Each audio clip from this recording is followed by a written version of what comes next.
Fala, mocitude do povo do Senhor, aqui é o Davi. Pessoal, hoje no nosso tretinho é o dia da história e eu vou contar agora a história da semana pra vocês. E olha só, são duas, hein? Veio uma de brinde. Vamos lá.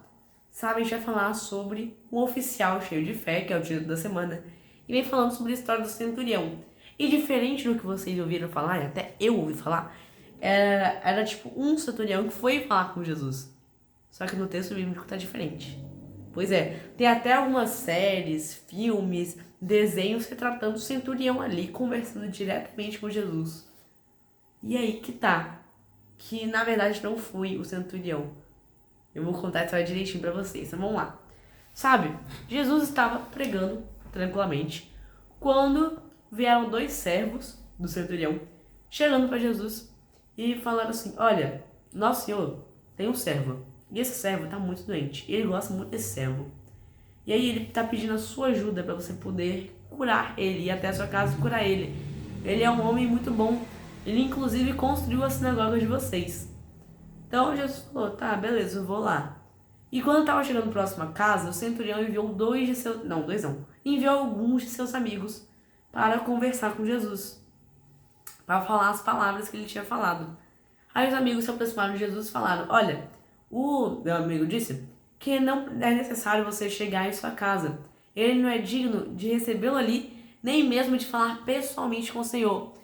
E por isso ele pediu que você apenas diga uma palavra, porque assim como ele, como centurião, manda para um soldado, vá até ali, ele vai, faça isso, ele faz, eu tenho certeza que a sua palavra pode agir de forma igual com todas as coisas.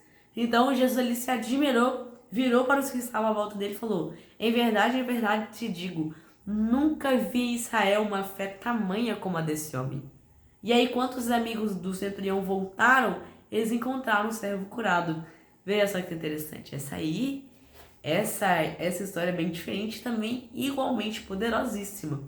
E a história de brinde é: Jesus também estava passeando e ele encontrou, o caso estava passeando, pregando, e ele encontrou um homem que era endemoniado.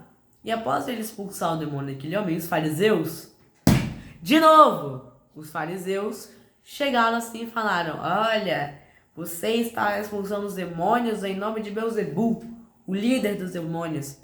E aí Jesus falou: peraí, uma casa dividida contra si mesmo vai ficar desaba. Então, por que o inferno estaria contra ele mesmo? Não faz o menor sentido. Então, se eu digo que eu venho fazer essas coisas em nome do Rei dos Reis, e se eu faço isso em nome de Deus, eu vos digo que o reino está aqui presente na terra. Então todo mundo ali ficou, e os fariseus perderam o argumento. Engole choro. Então, essa é a história de brinde que veio, e são muitas histórias poderosíssimas. Se você tirou alguma lição, deixa aqui nos comentários, eu vou deixar algumas perguntas para vocês também. Pode ser para refletir, e também quem quiser pode deixar a sua resposta aqui nos comentários. Que diferenças ou paralelos você vê entre essas duas histórias? Deixe aqui nos comentários. E na segunda história, qual foi a atitude dos líderes judeus? Que acusações eles fizeram diretamente a Jesus? Para quem quer dar uma olhada no texto original, tá lá em Lucas 7, verso de 1 a 10, a história do centurião. E a história do homem endemoniado tá lá em Mateus 12, do verso 22 ao 28. É isso, pessoal. Se vocês gostaram do vídeo, deixe seu like, se inscreva e eu vejo vocês amanhã. Tchau!